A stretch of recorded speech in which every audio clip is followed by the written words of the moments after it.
Sziasztok! Az én nevem Valentina, és ez a bemutatkozó videó,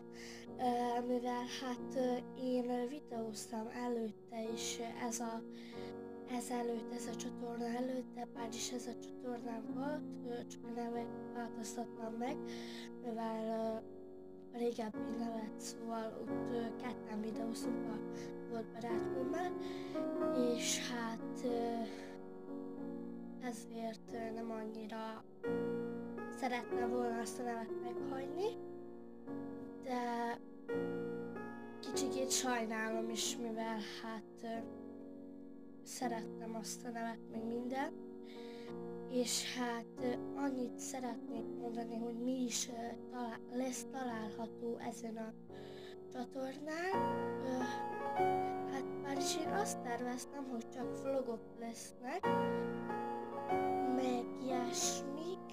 azért mert lesz, hogy majd megyünk külföldre is, meg minden, már is nem tenger, meg ilyesmi.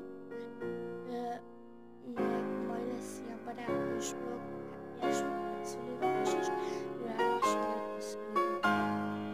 és hogy azt is le fogom videózni mindennek, mivel azt hiszem, hogy még olyan héten lesz munkát menni, nem szeretnék túl sokakat, és mindenki nagyon, mivel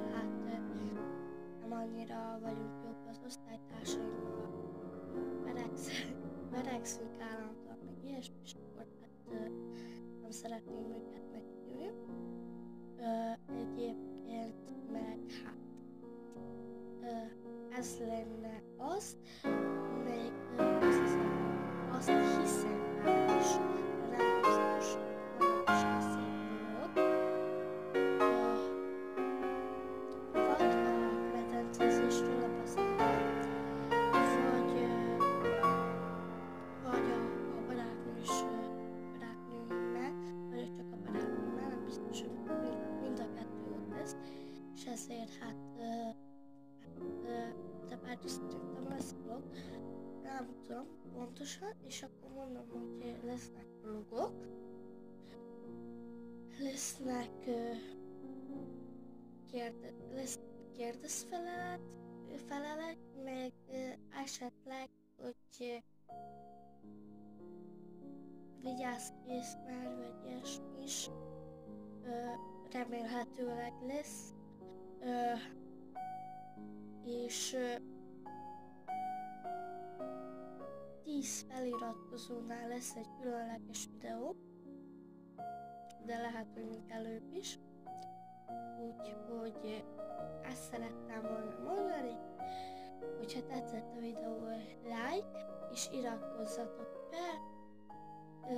Én Valentina voltam. Sziasztok!